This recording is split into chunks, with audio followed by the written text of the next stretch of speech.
اعوذ باللہ من الشیطان اللعین الرجیم بسم اللہ الرحمن الرحیم الحمدللہ رب العالمین والعاقبۃ للمتقین والصلاۃ والسلام علی اشرف الانبیاء والمرسلین. اما بعد، ہماری جو بات گفتگو اور ٹاپک تھے فقہی مسئلے کے حوالے سے، ان میں سے ہمارا جو مین میجر پوائنٹ تھا، جو ٹاپک کا عنوان ہے، وہ تھے احکام جنابت. آج ہم احکام جنابت کے ان مسائل کو بیان کر لیں گے کہ اگر کوئی شخص مجنب ہو تو اس مجنب پر کون سے چیز حرام ہے، یعنی مجنب پر حرام ہونے والی چیز کون کون سے ہے اور کیا کیا چیزیں مجنب پر حرام ہے. ان چیزوں کو آج ہم بیان کر لیں گے. وہ چیزیں جو مجنب پر حرام ہے 5 ہے. 5 چیزیں مجنب پر حرام ہیں. یعنی اگر کوئی شخص اپنے بیوی سے جمع کر لے یا حرام طریقے سے وہ مجنب ہو جائے یا وطی کر لے حیوان کے ساتھ یا انسان کے ساتھ، تو اس پر غسل جنابت واجب ہو جاتے ہیں. تو واجب ہونے کے بعد اس پر چند چیزیں حرام ہے. وہ کتنے ہیں؟ فگر میں 5 چیزیں اس پر حرام ہو جاتے ہیں. پہلا چیز، سب سے پہلا کیا ہے؟ اپنے بدن کا کوئی حصہ قرآن مجید کے الفاظ یا اللہ تعالیٰ کے نام سے، خواہ وہ کسی بھی زبان میں ہو، مس کرنا.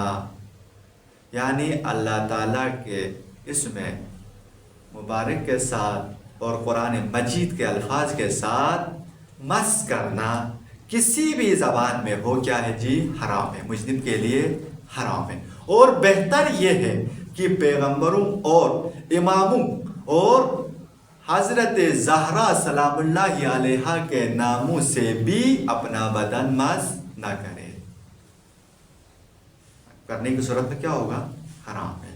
یعنی یا قرآن کے الفاظ کسی بھی زبان میں ہو، پیغمبروں کا نام کسی بھی زبان میں ہو، اور ائموں کا نام کسی بھی زبان میں ہو، اماموں کے نام کسی بھی زبان میں ہو، ان کو مس کرنا کیا ہے؟ مجنب پر حرام ہے. دوسرا، مسجد الحرام اور مسجد نبوی میں جانا. مسجد الحرام میں جانا حالت جنوب میں، اور مسجد نبوی میں جانا خواہ ایک دروازے سے داخل ہو کر دوسرے دروازے سے نکل آئے. ایک دروازے سے داخل ہو اور دوسرے دروازے سے نکل آئے، یہ بھی کیا جی؟ حرام ہے. تیسرا، مسجد الحرام اور مسجد نبوی کے علاوہ، یعنی یہ تھا کہ مسجد حرام اور مسجد نبوی، آیا مسجد حرام اور مسجد نبوی کے علاوہ دوسرے مساجد کے بارے میں کہتے کیا؟ مسجد نبوی اور مسجد حرام کے علاوہ دوسرے مسجدوں میں ٹھہرنا اور احتیاط واجب کی بنا پر اماموں کے حرم میں ٹھہرنے کا بھی یہی حکم ہے. یعنی ائمہ علیہم السلام کے حرم میں حالت جنوب میں جانا اور دیگر مسجدوں، مسجد حرام اور مسجد نبوی کے علاوہ دیگر مسجدوں میں ٹھہرنے کا حکم ایک ہی ہے. یعنی ٹھہرنا کیا ہے جی؟ حرام ہے. چوتھا کیا ہے؟ احتیاط لازم کی بنا پر، احتیاط لازم کی بنا پر کسی مسجد میں کوئی چیز رکھنے یا کوئی چیز اٹھانے کے لیے داخل ہونا.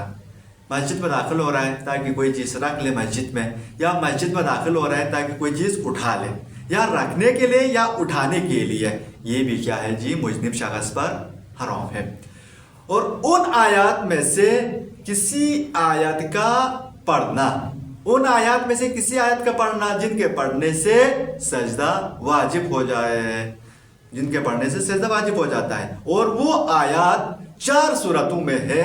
قرآن مجید کی 32ویں سورہ، سورہ الف لام تنزیل میں، اور 41ویں سورہ، سورہ حامیم سجدے میں، اور 53ویں سورہ، سورہ والنجم میں، اور 96ویں سورہ، سورہ الگ میں. ان 4 سورتوں کا پڑھنا بھی اس مجنب پر کیا ہے؟ جن پر سجدہ واجب ہو جاتے ہیں ان کا پڑھنا مجنب پر حرام ہے. وہ چیزیں جو مجنب کے لیے مکروہ ہے، یہ تھا جی حرام، یہ تھا جی حرام. اور کون سی چیز ہے جو مجنب کے لیے مکروہ ہے؟ یہ تو حرمت کی بات ہو گئی. اب مکروہات پہ آ جائیں گے. وہ چیزیں جو مجنب کے لیے مکروہ ہے وہ چیزیں 9 ہے. 9 چیزیں مجنب کے لیے مکروہ ہے. ان میں سے پہلا چیز ہم آج آپ کو ذکر کر لیں گے. سب سے پہلا کیا ہے؟ کھانا پینا. اگر کسی شخص نے اس پر غسل واجب ہوا ہے، مجنب ہوا ہے، اس کے لیے کھانے پینے کے کیا حکم ہے؟ کھانے پینے کے لیے کیا کرنا چاہیے؟ اگر کوئی دن کو مجنب ہو یا رات کو ہو یا جس پہر میں ہو، جس وقت ہو، اس کے لیے مکروہ ہے کھانا پینا. کب مکروہ ہے؟ کس وقت مکروہ ہے؟ کھانا پینا اس وقت مکروہ ہے، لیکن اگر منہ دھو لے اور کلی کر لے تو وہ مکروہ ختم ہو جاتا ہے. یعنی منہ ہاتھ دھوئے بغیر اس کا کھانا پینا مکروہ ہے. اور اگر اس مکروہات کی خیال نہ رکھے تو بہت سے بیماریاں جنم لے سکتے ہیں. اگر اس نے منہ ہاتھ دھو لی ہو اور کلی کر لے تو کلی کرنے کے بعد اس کا مکروہ ختم ہو جاتا ہے. اور اگر صرف ہاتھ دھو لے تو بھی کراہت کم ہو جائے گی. اگر اس کے پاس اتنا ٹائم نہیں ہے کہ وہ کلی کر لے، منہ دھو لے، ہاتھ دھو لے، تو کم از کم وہ ہاتھوں کو تو دھو لے، پھر کھانا کھائے.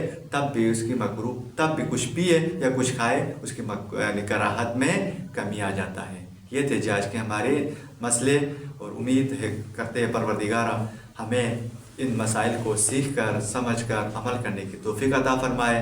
اور ہم آپ سے ریکویسٹ کرتے ہیں کہ ہمارے اس چینل کو سبسکرائب کریں اور لائک کریں اور اپنے دوستوں کے ساتھ شیئر کریں.